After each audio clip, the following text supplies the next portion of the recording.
Colette was 26 years old when her mother-in-law handed her a garbage bag and told her she had 40 minutes to get out of the house. Not a suitcase, a garbage bag. Brenda didn't say it loudly. She didn't need to. She had that particular way of speaking, very calm, very even, that made the words land harder than if she'd screamed them. She stood in the doorway of the bedroom that Colette had shared with her son for 3 years. Arms crossed, wearing the kind of expression people wear when they're disposing of something inconvenient. "The bag's for your clothes," Brenda said. "Everything else in this house stays. It belongs to Nathan, and Nathan belongs here." Colette stood there for a moment. She looked at the bag, she looked at Brenda, then she started folding her sweaters. She didn't cry, not then. What people don't understand about Colette, what even Nathan never fully understood, was that she had spent most of her life learning how not to react. Her father had left when she was 9. Her mother had worked doubles at a hospital in Sudbury until Colette was old enough to take care of herself, which happened to be around age 11. She had learned early that falling apart was a luxury, and luxuries were for people whose lives had more given them than hers did. So she folded her sweaters. She tucked in her socks. She packed her books last, the way you'd pack something fragile. Even though books are not fragile, they just feel that way when they're the only things left that are yours. It had started, as most things do, gradually and then all at once. Nathan was Brenda's only son, and Brenda had made a career of that fact. She had raised him in a large house in Oakville, with a triple-car garage and an outdoor kitchen and the particular confidence of someone who had never been told no by the people she loved most. Nathan was not a bad person. Colette had believed that for a long time, and in some ways still did. He was simply a person who had been constructed around his mother's approval, the way a house is built around its load-bearing wall. Remove the approval, and everything buckled. Colette had met him at a work event in Toronto, when she was 22 and working her first real job, after finishing her diploma in accounting. He was funny, he was warm. He remembered small things she said weeks after she said them, which felt, at 22, like the most intimate thing a person could do. She moved into his mother's house 8 months later. In hindsight, she understood that was the first mistake. Not because of what it meant about Nathan, but because of what it meant about Brenda. A mother who insists her grown son live at home doesn't want a daughter-in-law. She wants an audience. The first year had been manageable. Brenda was demanding, but in ways that could be explained away. She liked the kitchen organized a particular way. She preferred certain topics not be discussed at dinner. She had opinions about how Colette dressed for family events. Small things, the kind of small things that stack, invisibly, until one day you realize you've been buried under them, and you can't remember when the stacking started. By the second year, Colette had stopped cooking in the kitchen, because Brenda always found something wrong with it. She had stopped inviting her own friends to the house, because Brenda would become cold for days afterward. She had stopped mentioning job opportunities that required relocating, because the one time she had, Nathan had gone quiet in a way that told her everything she needed to know about where his loyalty lived. What she didn't know, what she wouldn't find out until much later, was that there had been a job offer. A real one. A firm in Calgary had reached out through a recruiter. It was a senior bookkeeping position, better pay than she'd ever made, benefits, a clear path upward. The recruiter had sent a follow-up email when Colette didn't respond, then a second one, then called the house landline once and spoken to whoever answered. Brenda had answered. She told the recruiter that Colette was no longer interested. She used Colette's name like she owned it. Colette didn't find out until the recruiter mentioned it, offhandedly, months later when they ran into each other at a job fair in Hamilton. "We were sorry it didn't work out," the woman said. "We thought you were an excellent fit." Colette had smiled and said thank you, and walked to her car and sat there for 20 minutes, trying to understand what she was feeling. It wasn't just anger. It was something older than anger. It was the particular grief of understanding that you have been quietly managed, the way you'd manage a variable in an equation. Adjusted, controlled, kept from disrupting the outcome someone else had already decided on. She didn't confront Brenda. She told Nathan. Nathan listened. He nodded. He said it was probably a misunderstanding. He said his mother would never do something like that on purpose. He said maybe the recruiter got confused. That night, Colette lay in the dark and understood that she had been alone in this house for a very long time. The end came quickly once it decided to come. Nathan's company downsized and he lost his job in February. By March, he had applied to 3 positions and heard back from none of them. By April, Brenda had begun what she probably thought of as managing the situation, what Colette experienced as being erased from it. Brenda started making decisions about the household finances without including Colette. She moved the shared grocery budget into an account Colette didn't have access to. She began scheduling Nathan's days, meetings, lunches with contacts, a gym membership, without asking whether any of it conflicted with Colette's schedule, which was the schedule of a person still working full-time, still bringing in the only steady income in the house, still doing the thing that kept the lights on. When Colette raised this calmly at dinner one Tuesday, Brenda looked at her the way you look at weather, as though it was a condition rather than a person. "Nathan needs support right now," Brenda said. "I'd think you'd want to give him that." "I do," Colette said. "I'm also the one paying for it." The silence after that was very long. 2 weeks later, Brenda knocked on their bedroom door at 7 in the morning, when Nathan had just left for a networking coffee that Brenda had arranged and Colette was getting ready for work. She held out the garbage bag. She said the 40 minutes thing. She said the bit about Nathan belonging there. And then she said the part that Colette would carry with her for a long time afterward. "I've been patient," Brenda said, "but you were never the right fit for this family, and I think somewhere you've always known that." Colette zipped the bag. She picked up her work bag, which she had packed the night before, because some part of her had known, the way you know a storm is coming before the temperature drops, just from the quality of the light. She walked past Brenda without saying anything. She did not look back at the house. She called her colleague Agnes from the end of the driveway, because Agnes was the kind of person who answered at 7 in the morning and didn't ask unnecessary questions. Agnes drove from Mississauga in 45 minutes, and they sat in an IKEA parking lot for an hour, because it was the only large, neutral, fluorescent place. Colette could think of where she could breathe, without having to explain herself. "Where are you going to go?" Agnes asked. Colette looked out at the parking lot. A man was trying to fit a flat-pack box into a hatchback that was clearly too small for it. He tried one angle, then another, then stood back and looked at the box and looked at the car. "I don't know yet," she said. She found the apartment posting that afternoon. A basement unit in Hamilton, a 20-minute walk from the GO station, $200 cheaper than anything else in her budget.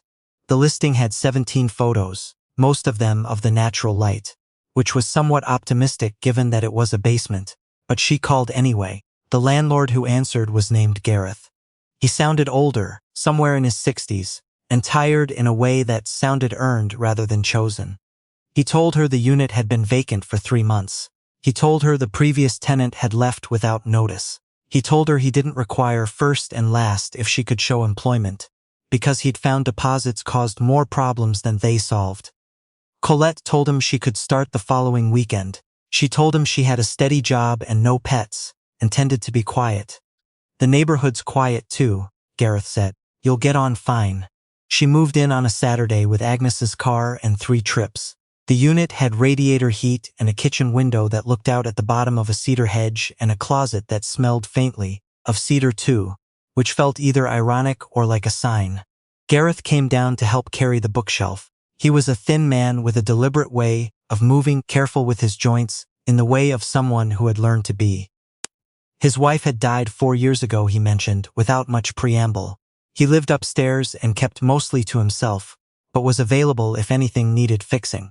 "I don't fix things just to fix them," he said, which meant something, but Colette wasn't sure what yet. She learned, in the weeks that followed. The job was still there. That was the first anchor. She took the GO train in, worked her hours, came home. The routine was plain in a way she hadn't experienced since childhood. Just her tasks. Just the clean edges of a day that belonged to no one's expectations but her own. She started sleeping through the night again. She hadn't realized she'd stopped. Gareth, it turned out, was a person who noticed things without commenting on them, unless commenting was useful. He noticed when her mailbox was full and brought the mail upstairs rather than leaving it. He noticed when her ceiling light in the bathroom flickered and had it fixed by the following Tuesday. He left a bag of tomatoes from his garden on her doorstep in July without a note, which she thought was odd until she ate them and understood. They were the kind of tomatoes that didn't need explanation. She started leaving him things in return. A container of the soup she made on Sundays, which made more than she could finish. A library book about the history of Hamilton she thought he might like, which he returned 3 weeks later with a post-it note that said only good read in handwriting, that was large and slightly unsteady. She told him about the job offer one evening in September, sitting on the porch steps because the weather was doing that thing it does in early fall in Ontario, warm in the sun, cool in the shade, perfect for doing nothing particular. She wasn't sure why she told him. She hadn't told many people, but Gareth had a quality of attention that made honesty feel safe rather than risky. He was quiet for a while after she finished. So she intercepted it, he said. Yes, and he believed her. He said it was probably a misunderstanding. Gareth looked out at the street. A kid was cycling past on a too-small bike, legs pumping hard, going nowhere particularly important. My father-in-law told me I wasn't good enough for Carol, he said. First time we brought me home for dinner, right in front of her. He paused. She told him that if he said anything like that again, she'd stop coming to dinner. He never said it again. Colette looked at him. What happened? He and I got along fine, eventually. He just needed someone to tell him what the line was. He turned his coffee cup in his hands. Not everyone gets someone like that. She thought about that for a long time after. The certification had been something she'd wanted for years. A CPA designation, the kind that opens doors rather than fits through them. She had started the coursework twice before and quit twice. Once because of money, once because the household she'd been living in hadn't left room in the evenings for studying, which she had accepted for longer than she should have. She registered in October. She studied at the kitchen table after dinner, with the radiator ticking and the cedar hedge visible through the bottom of the window, and Agnes calling on Thursdays to check in and quiz her on practice problems. She passed her first exam in February. She texted Agnes at 11 p.m. when she got the result, which was not a reasonable hour, and Agnes responded with 17 exclamation marks, which was. Gareth made her a small cake. It said congratulations in blue icing and the letters were slightly uneven and it was the best cake she'd eaten in years. You made this, Colette said. Carol used to bake, he said. I found the recipe box when I was clearing some things out. Figured I'd try. She ate 2 pieces and told him about the next exam and he said he'd make another one when she passed that too. He passed that one too. Nathan called in March. She let it ring the first time. She answered the second time. Because she thought whatever it was better to hear it. He didn't apologize exactly. He said things had been difficult. He said his mother hadn't been well.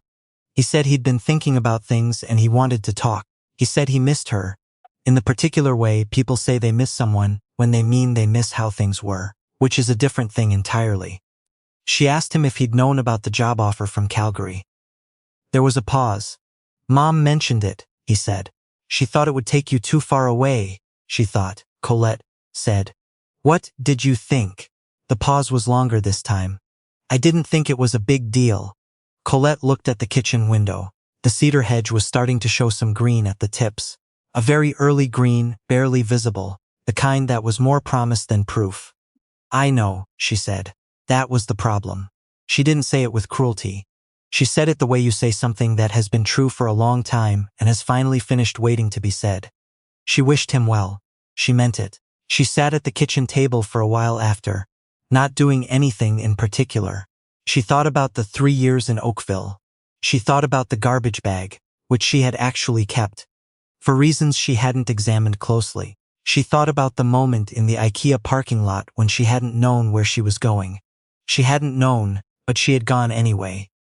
The firm in Calgary had opened a Toronto office in January. The recruiter, the same one from the job fair, which was the kind of thing that happens in accounting circles, which are small, reached out in April. She remembered Colette. She said the position wasn't the same one as before, but it was a similar level, and she thought Colette's credentials would be a strong fit. Colette had her CPA by then. She had a stable rental history. She had a reference from her current employer. and one from Agnes and one from a senior partner she'd worked with on a contract file who said, in his reference letter, that she was the most unflappable person he'd encountered in 20 years of practice, which was the highest compliment he knew how to give. She got the job. She told Gareth on a Tuesday evening, on the porch steps where they'd talked before. The weather was warmer now, the cedar hedge full and green, the street busy with that particular early summer energy that comes when the days finally stop ending at 5 o'clock. Gareth was quiet for a moment. Downtown Toronto, he said. King and John. Good transit from here, that's what I thought. He turned his coffee cup the way he always did when he was thinking. The kid with the too small bike had graduated to a larger one, Colette noticed. The legs still pumped hard, but now they were getting somewhere. Carol would have liked you, Gareth said. Colette looked at him. He was looking at the street. I think I would have liked her to, she said. The day she went back to Oakville, she didn't plan to. She was driving through on the way to return something to a friend who lived nearby, and she found herself on Brenda's street without quite deciding to be. The house looked the same. The outdoor kitchen was covered for the season. The triple-car garage closed. The garden was slightly less tended than she remembered. A few beds overgrown in ways that suggested someone was managing more than they had capacity for. She learned, through Agnes, who knew someone who knew Nathan's cousin, that Nathan had found work eventually, a junior position, not what he'd hoped for, but steady. That Brenda had had some health difficulties over the winter, which had required Nathan's attention in ways that a junior position made complicated. That the house, which Brenda owned outright, had a reverse mortgage that Nathan had apparently not known about until recently, which had generated some difficult conversations. Colette sat in her car in front of the house for a few minutes. She didn't feel what she had expected to feel. Not satisfaction, not grief, not the clean closure of a finished chapter. She felt mostly a kind of recognition of how small a particular kind of cruelty looked, once you were standing outside it. She drove away. She started the new job on the first Monday of June. The office was on the 23rd floor, with windows that looked out over the lake on one side and the city on the other, and she stood at those windows for a moment on her first morning, before anyone else had arrived, looking at both views, deciding nothing, just looking. She had a desk and a login and a team who did not know her history, which was the purest form of freedom she could think of. She had Agnes, who texted that morning at 8:43. First day, report back. She had Gareth, who had left a thermos of coffee and another post-it note on her doorstep that said good luck in his large, slightly unsteady handwriting. She had passed her remaining CPA exams. She had a lease in her own name. She had a ceiling light that didn't flicker, and a kitchen window that showed a green hedge and a city she was not done with yet. She had started, which was not nothing. It was, in fact, the only thing that had ever mattered. Somewhere in Oakville, in a house with a covered outdoor kitchen, and a garden going slightly to seed. A woman was waking up to a life that had quietly stopped expanding. And here, 23 floors above the lake, Colette was watching the water catch the morning light and understanding, not for the first time, but more fully than before, that being let go had been the most useful thing that had ever been done to her. She had been handed a garbage bag and pointed at a door. She had walked through it.